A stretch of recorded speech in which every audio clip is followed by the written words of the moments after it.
El movimiento al socialismo, más del expresidente boliviano Evo Morales, elegirá este domingo al tándem que competirá por la presidencia y la vicepresidencia en los comicios del próximo 3 de mayo, entre los que destacan el exministro de Exteriores David Choquehuanca y el líder cocalero Andrónico Rodríguez.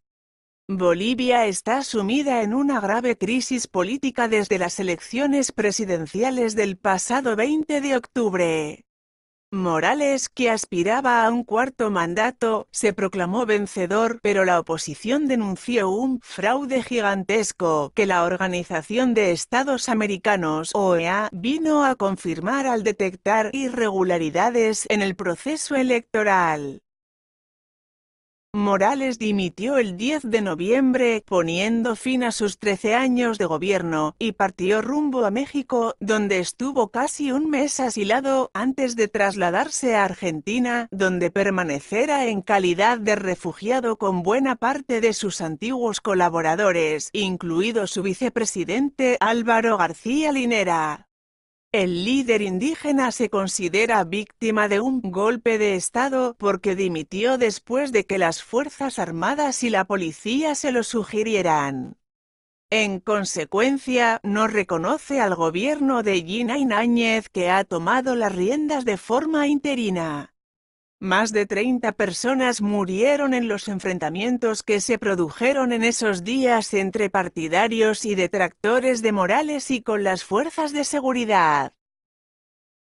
El nuevo ejecutivo ha denunciado al antiguo mandatario por sedición y terrorismo en los tribunales bolivianos y por crímenes de lesa humanidad ante el Tribunal Penal Internacional (TPI). Las nuevas autoridades se basan en una conversación telefónica en la que Morales recomienda a uno de sus seguidores que sitien las ciudades para propiciar la caída del nuevo gobierno y su vuelta. La Paz y el Alto quedaron prácticamente paralizadas. Tras una fuerte inestabilidad, finalmente el MAS y los aliados de Áñez en el Congreso llegaron a un acuerdo para celebrar unas nuevas elecciones el 3 de mayo, si bien prohibieron expresamente que Morales y Álvaro García Linera fueran candidatos, por lo que el líder izquierdista se ha limitado a dirigir la campaña del MAS desde Buenos Aires. Como parte de este proceso electoral, el MAS celebrará unas elecciones primarias para designar a sus aspirantes al Palacio Quemado, las primeras en las que Morales, que ganó las celebradas a nivel nacional en 2019 con un 35% de los votos, no participará en más de 20 años.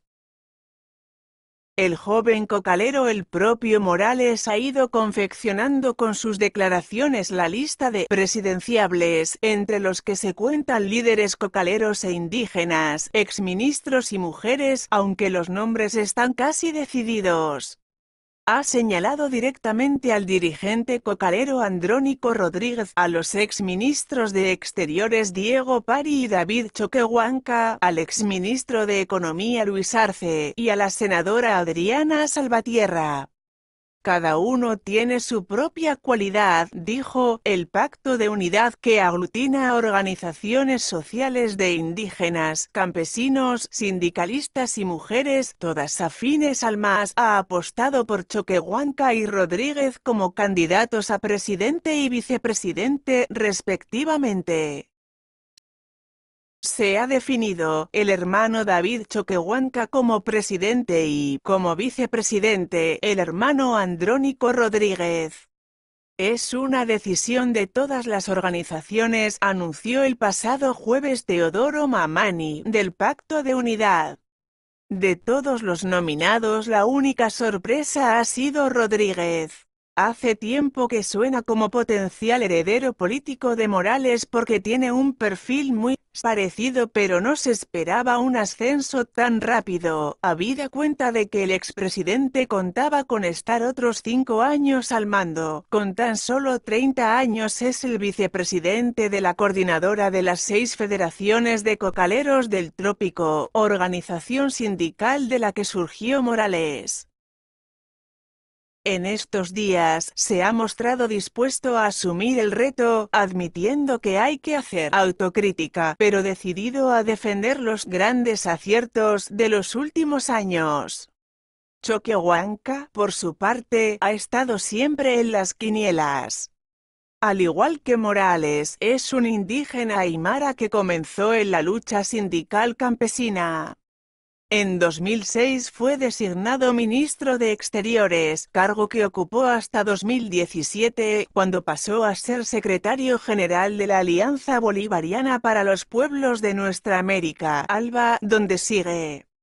Pari es una figura similar a Choquehuanca, indígena quechua, también vinculado a los sindicatos campesinos, aunque en menor medida, se dedicó a sus estudios de pedagogía, por lo que tiene un perfil más académico. Está con Morales desde su primer gobierno y, antes de ocupar la Cancillería, representó a Bolivia en la OEA.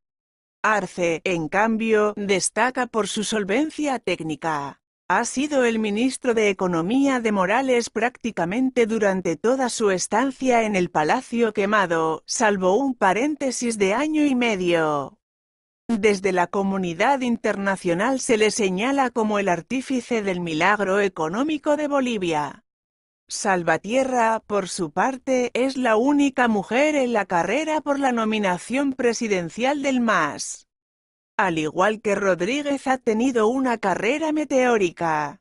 Con sus 30 años era la presidenta del Senado hasta la dimisión de Morales, a la que siguió la suya. De haberse mantenido, podría haber recaído sobre ella la presidencia interina del país. Sin oposición clara, las primarias de este fin de semana suponen una sucesión acelerada para la que Morales, que llegó a confesar que le quitaba el sueño no tener un delfín claro, y el MAS aún no se habían preparado. Sin embargo, la principal ventaja de quien resulte elegido candidato presidencial del MAS es que no tendrá una oposición clara. Áñez ha asegurado que no competirá en las urnas y entre los detractores de Morales no ha cuajado la idea inicial de lanzar una candidatura de consenso. Carlos Mesa y Chi Yun-chun, que participaron en los comicios del 20 de octubre, han anunciado que repetirán, mientras que los jefes de los comités cívicos de Santa Cruz y Potosí, Luis Fernando Camacho y Marco Antonio Pumari, han acordado ir juntos como candidatos a la presidencia y a la vicepresidencia, respectivamente. El último en sumarse a la lista de candidatos presidenciales ha sido Jorge Tuto Quiroga, que ya gobernó Bolivia brevemente entre 2001 y 2002. En el contexto de la crisis política resurgió como delegado presidencial de Áñez ante la comunidad internacional, si bien ha decidido seguir su propio camino. La presidenta interina advirtió a Quiroga, en un mensaje extensible al resto de aspirantes, de que dispersar el voto entre los críticos con Morales podría perjudicar su lucha por salir de la tiranía. Morales, en un tono parecido, también ha alertado a los suyos en contra del exceso de confianza. Así, ha encomendado a quien este domingo salga ungido como su sucesor dedicarse plenamente a la tarea de revertir el golpe el próximo 3 de mayo.